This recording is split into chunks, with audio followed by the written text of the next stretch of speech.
اور رب تعالیٰ فرماتا ہے وَمَن يُرِدْ فِيهِ بِالْحَادٍ بِظُلْمٍ، اور جو کوئی اس میں ظلم کے ساتھ ارادہ کرے گا نُذِقْهُ مِنْ عَذَابٍ علیم، تو اس کو ہم عذاب علیم دردناک عذاب چکھائیں گے۔ رب تعالیٰ نے یہ نہیں فرمایا کہ جو یہاں ظلم کرے گا، فرمایا جو ظلم کا ارادہ کرے گا اس کو بھی ہم عذاب دیں گے۔ تو حالانکہ ارادہ کرنا تو ایک دلی فعل ہے نا جی، قلبی فعل ہے، جس وقت اس کو بروئے کار لائے گا تو وہ چیز ہو سکتی ہے، لیکن فرمایا کہ جو ارادہ بھی کرے گا نا ظلم کا، اور یہاں پر ظلم سے مراد کہتے ہیں کہ ہر ایک چیز ہے، شرک سے لے کر جو بڑے سے بڑا گناہ ہے، اس سے لے کر گناہ صغیرہ چھوٹے سے چھوٹا گناہ، وہ بھی سارے کا سارا اس میں مراد دیا جاتا ہے۔ معمولی سی بھی چیز اس کی، یعنی آدمی کے دلی ارادے جو ہیں نا ان پر بھی پکڑ ہے مکہ شریف میں۔ اس لیے کہتے ہیں کہ یہاں پر جو ہے نا عام حالات میں تو دل کے وسوسوں اور دلی ارادوں پر پکڑ نہیں ہے نا، وہ جس طرح حدیث شریف ہے نا کہ جو آدمی کسی چیز کا برائی کا ارادہ کرے لیکن جس وقت تک وہ برائی کرے نہیں اس کے نامہ اعمال میں برائی نہیں لکھی جاتی، لیکن کہتے ہیں مکہ شریف میں اگر برائی کا ارادہ بھی کرے گا تو پکڑا جائے گا۔ یہ اس جگہ کی اتنی عزت ہے، عظمت ہے، حرمت ہے، وہاں دلی ارادوں پر بھی گرفت ہے،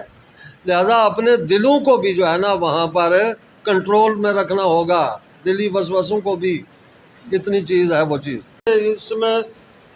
حرم شریف میں داخلہ بغیر احرام کے وہ مراد لیا گیا ہے، وہ منع ہے۔ اسی طریقے سے حرم شریف کے جو درخت ہیں ان کو کاٹنا منع کیا گیا ہے، گھاس کو کاٹنا منع کیا گیا ہے، یہ ساری چیزیں جو ہے نا اس میں آتی ہیں۔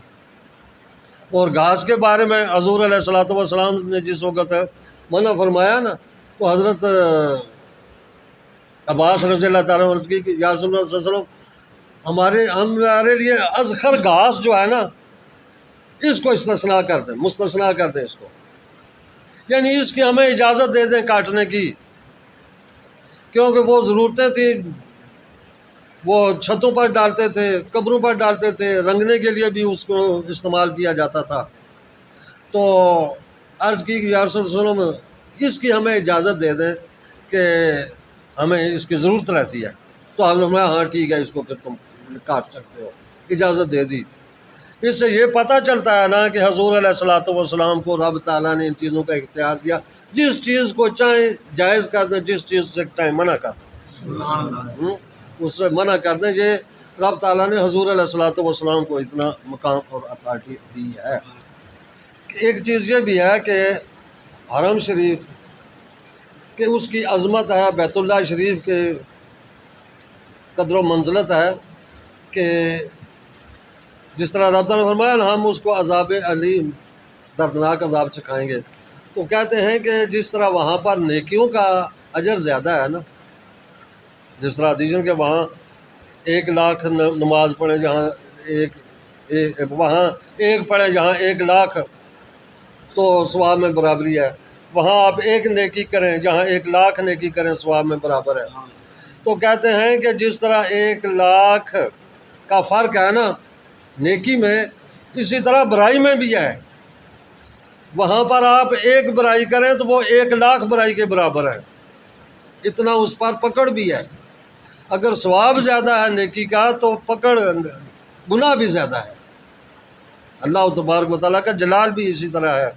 یہی وجہ ہے کہ ہم دیکھتے ہیں کہ یہ ایک ایسے صحابہ کرام حضرت ابن عباس رضی اللہ تعالیٰ عنہ، ان کے حالانکہ اپنے مکانات مکہ شریف میں تھے،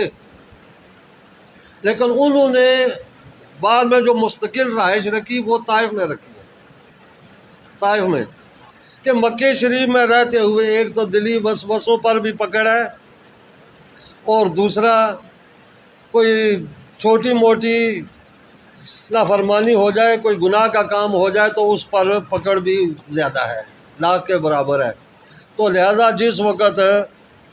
عمرہ وغیرہ حج وغیرہ کرنا ہوتا تو آتے اس کے بعد طائف چلے جاتے، وہاں آپ نے سکونت اختیار کر رکھی حرم شریف سے باہر۔ اسی طرح کئی ایک صحابہ کرام کے بارے میں یہ ہے کہ انہوں نے 2 ٹینٹ لگائے ہوئے تھے، ایک حرم شریف کے اندر باؤنڈری پر اور ایک ٹینٹ حرم شریف کے باہر، کہ جس وقت نماز پڑھتے تو وہ اندر والے ٹینٹ میں جو حرم شریف کے اندر ہے 1 لاکھ نماز کا ثواب مل جائے، اور اس کے علاوہ باقی زندگی جس وقت عام کاروبار گھر بار اپنے بیوی بچوں کے ساتھ ہوتے تو وہ باہر والے، تاکہ اگر کوئی ایسی ویسی چیز زبان سے یا کوئی فعل ہو بھی جائے تو اس پر زیادہ پکڑ نہ ہو۔ تو یہ بھی ایک چیز تھی کہ جو حرم شریف کی عزت اور عظمت کے پیش نظر رکھی گئی۔ لیکن یہ چیز ہے کہ قاعدہ کلیہ تو جس طرح ہوا نا کہ اگر 1 لاکھ نیکی اور 1 نیکی برابر ہے نا، تو گناہ بھی اسی طرح ہے۔ لیکن مدینہ شریف میں کہتے ہیں کہ وہ وہاں پر 1 نماز یا 1 نیکی یہاں 50,000 نیکی 50,000 کے برابر ہے، لیکن وہاں پر 1 گناہ وہ 1 ہی ہے، وہ 50,000 نہیں ہے۔ ہاں، کہتے ہیں کہ قاعدے کلیے کے تحت تو اسی طرح تھا، لیکن یہ حضور علیہ الصلوۃ والسلام کی رحمت ہے، یہ نبی پاک صلی اللہ علیہ وسلم کی رحمت کی وجہ سے رب تعالیٰ نے اس میں گناہ میں اضافہ نہیں کیا، نیکیوں میں اضافہ کر دیا۔ تو دعا ہے کہ اللہ تبارک و تعالیٰ ہمیں حرمین شریفین کی عزت اور عظمت سمجھنے کی توفیق عطا فرمائے، اور اللہ تبارک و تعالیٰ ہم سب کو بار بار وہاں کی حاضریاں نصیب فرمائے۔ وما علیہ الا البلاغ۔